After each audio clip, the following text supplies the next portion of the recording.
So, you want to own a trucking fleet? It seems simple enough. Buy a truck, hire a driver, move freight from one city to another, send an invoice. Repeat that a few hundred times, and you have a trucking company. That is what most people believe. And that belief is exactly why trucking has one of the highest business failure rates in America. Because the largest trucking companies in this country do not actually make their fortune from trucks. The trucks are only the visible part. The part you see on the interstate at 3 in the morning. The real business sits underneath. Freight contracts, load networks, utilization, and control over the movement of goods. Two companies can own identical trucks, hire identical drivers, and burn identical diesel. One will clear millions of dollars a year. The other will be liquidating equipment within 18 months. The difference has almost nothing to do with the trucks. So what is it? What do the companies at the top of the freight industry understand that thousands of new carriers, every single year, do not? That is what this video is all about. The revenue engines nobody explains, the costs that quietly eat the margin, and the real numbers behind 1 truck, 50 trucks, and 500. Almost everything you own arrived on a truck. The coffee in your kitchen, the device in your hand, the steel in the building around you. The trucking industry moves roughly 70% of all freight tonnage in the United States and generates hundreds of billions of dollars in revenue every year. That makes trucking one of the largest industries in the country. It is also one of the very few where a single person with a commercial driver's license and a loan can compete in the same market as a multi-billion-dollar corporation. This is the appeal of the trucking business. There is no gatekeeper, no board of directors deciding whether you are allowed in. Retailers, manufacturers, and distributors all need capacity, and they do not particularly care whose name is painted on the door of the cab. And on paper, the math is beautiful. A single semi-truck running steady freight can gross $200,000 a year. 10 trucks, $2 million. 100 trucks, $20 million. It looks like a business you can simply multiply your way into wealth with, which is why roughly 20,000 new carriers register in the United States every year. Demand is permanent. When the economy grows, freight moves. When the economy shrinks, freight still moves, just cheaper. Amazon, Walmart, FedEx, and UPS have each built empires on this single fact. Nothing in the modern supply chain happens until something physically moves. But here is the detail that should make you pause. Despite all that demand, the American transportation industry remains one of the most fragmented markets in the country. The overwhelming majority of carriers operate fewer than 10 trucks. Most never grow beyond that. A significant share disappear within 3 years. If the demand is guaranteed, and the industry is enormous, why do so many trucking companies die? The answer is that owning trucks is easy. Making money from them is where the real business begins. To understand a trucking fleet as a business, you have to stop thinking about vehicles and start thinking about revenue engines. There are 4 of them, and most owners only ever understand the first. The first is freight contracts. A manufacturer needs to move product to a distribution center. A retailer needs inventory moved to stores. A distributor needs to reach customers. They pay a carrier a freight rate, usually measured per mile, to make that happen. But there are 2 very different ways to get that load. The spot market is the open market, where freight is posted and rates change daily based on supply and demand. It can be lucrative when capacity is tight and brutal when it is not. Contracted freight is the alternative. Negotiated rates locked in with a shipper over months or years. Lower ceiling, far higher floor. Here is what most new owners misunderstand. Freight rates are not really set by the carrier. They are set by the balance between how much freight exists and how many trucks are chasing it. You are a price taker in a market that changes every week. The difference between a struggling trucking company and a profitable one often comes down to a single question: who controls the next load? The second engine is dedicated routes. This is where a fleet signs a long-term agreement to move the same freight, on the same lane, on the same schedule, week after week. A grocery chain moving product from a regional warehouse to 40 stores. A manufacturer supplying an assembly plant. The rate per mile is often lower than the spot market. Owners chase it anyway because predictability is worth more than a good week. Dedicated freight means fewer empty miles, easier scheduling, stable driver assignments, and revenue you can actually forecast when the bank asks what next year looks like. But this is where things get interesting, because the third engine is the one most people never see: freight brokerage. The largest trucking companies eventually discover something strange. They can make money on freight they never touch. A shipper needs a load moved. The company does not have a truck available, or the lane does not fit its network. So instead of turning the freight down, It hands that load to another carrier and takes a margin. Shipper, to broker, to carrier. Commission collected. No fuel burned. No driver hired. No equipment depreciating. This is the hidden economy of the freight industry. Brokerage carries no wheels, so it costs almost nothing to scale, and it is often more profitable per dollar of revenue than moving freight yourself.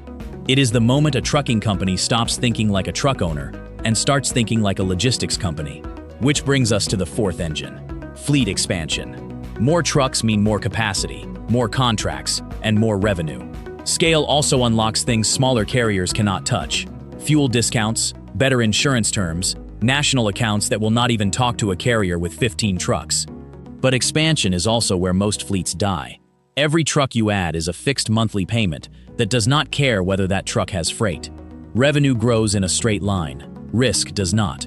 The truck is not the business. The system behind the truck is. Now let's talk about the side of trucking economics nobody puts in the brochure. Because revenue is the number owners brag about. Cost is the number that decides whether they are still operating next year. Start with the equipment. A new semi-truck costs between $150,000 and $200,000. Add a trailer and you are deeper still. Almost nobody pays cash, so that becomes an equipment loan of $2,000 to $3,000 a month per truck for years. That payment is due whether the truck is hauling freight across Nebraska or sitting behind a fence. Meanwhile, the asset depreciates from the moment it leaves the dealership. Then there is fuel, the single largest variable expense in commercial trucking. A semi averages 5 to 7 miles per gallon. Run one truck 100,000 miles a year, and you are burning somewhere near $60,000 in diesel. Run 50 trucks, and fuel becomes a multi-million-dollar line item that swings with a commodity you do not control. Then drivers, the largest operating cost in most fleets. Wages, benefits, payroll taxes, recruiting, and turnover in long-haul trucking has historically run near 90% a year, meaning a fleet can effectively replace its entire driver roster annually. Every empty seat is a truck that earns nothing while its loan payment continues. Then insurance. Commercial trucking insurance is expensive for one blunt reason. An 80,000-pound vehicle can generate catastrophic liability in a single moment. Premiums of $10,000 to $20,000 per truck per year are ordinary, and one serious accident can make a carrier uninsurable. And finally, maintenance. A truck is a machine under permanent stress. Tires wear out in sets that cost thousands. Engines need overhauls. Brakes, transmissions, emission systems, roadside breakdowns. The real cost is not the repair bill. It is downtime. A truck in the shop is still financed, still insured, still assigned to a driver, and earning absolutely nothing, which produces the most important sentence in this entire industry. A truck only makes money when its wheels are turning. So if two fleets own the same equipment and pay the same costs, what actually separates the winner from the bankruptcy filing? One number: utilization. Every mile a truck drives is either loaded or empty. Loaded miles generate revenue. Empty miles, what the industry calls deadhead, generate nothing but expense. Fuel burns. The driver is paid, the engine ages. The clock on the loan keeps running. Now consider the math. A fleet running 15% empty miles and a fleet running 5% empty miles have completely different businesses, even with identical trucks and identical freight rates. That 10% gap is often the entire profit margin. This is the hidden battle of fleet management. Not buying trucks, filling them. Think about what that means for a driver hauling a load from Chicago to Atlanta. The trip pays, but if there is nothing waiting in Atlanta, that truck either sits, losing time, or drives home empty, losing money. The load was profitable. The round trip was not. Winning it requires things that never appear in a spreadsheet of assets. Route planning that ensures a truck delivering in Dallas has a load waiting back toward home. A freight network dense enough that lanes connect instead of dead-ending. Software that matches capacity to demand in real time. And relationships with shippers who call you first. This is why the largest carriers are so difficult to compete with. Their advantage is not that they own more trucks. It is that their trucks are almost never empty. The trucking business is not about owning trucks. It is about keeping trucks profitable every single mile. And then there is the part of this business no owner controls at all. Freight is a mirror of the economy, and it swings violently. When consumer demand slows, shippers ship less. Suddenly there are more trucks on the road than loads to fill them, and rates on the spot market collapse. Not by 5%, sometimes by 30 or 40. This is what the industry calls a freight recession, and it has ended thousands of American trucking companies. Here is why it is so lethal. Revenue in trucking is variable. Costs are not. When rates fall, the truck payment does not fall. Insurance does not fall. The driver still expects a paycheck. Fuel may actually rise at the same moment, squeezing the margin from both directions simultaneously. Trucking profit margins are thin even in good years, often somewhere between 3 and 6%. That leaves almost no cushion. A carrier can be busy, respected, and fully booked, and still lose money on every load it hauls. The companies that survive are usually the ones with contracted freight instead of spot exposure, cash reserves instead of maximum leverage, and equipment that is paid off instead of financed to the ceiling. Everyone else watches the equipment go back to the lender, one truck at a time, until the yard is empty. Most trucking companies do not fail because they cannot find customers. They fail because their costs are fixed while their income disappears. So let's answer the question you actually came here for. How much money can you make owning a trucking fleet? There are 3 completely different answers. Option 1, the single truck owner-operator. You buy one truck, call it $170,000, financed. Running steady freight? That truck might gross $200,000 to $300,000 a year. Then the costs arrive. Fuel, $60,000. Insurance, $15,000. Maintenance and tires, $15,000 to $20,000. Truck payment, $30,000. Permits, tolls, plates, compliance. What is left is often $50,000 to $100,000, and that number assumes you are the one driving, dispatching, invoicing, and repairing. Here is the reality. You did not buy a business.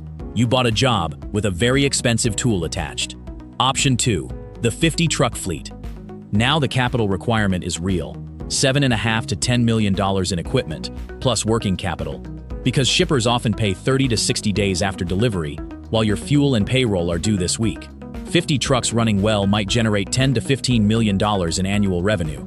Against that, you carry drivers, fuel, insurance, maintenance, dispatchers, safety compliance, and an office. At a typical margin, profit lands somewhere between $500,000 and $2 million a year. That is a genuine business.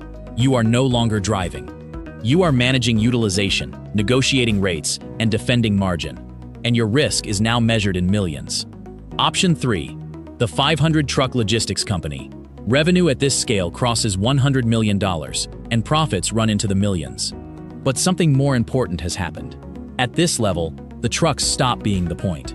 You have brokerage divisions moving freight you never touch, warehousing, dedicated contracts embedded inside your customers' supply chains, and a technology platform matching capacity to demand.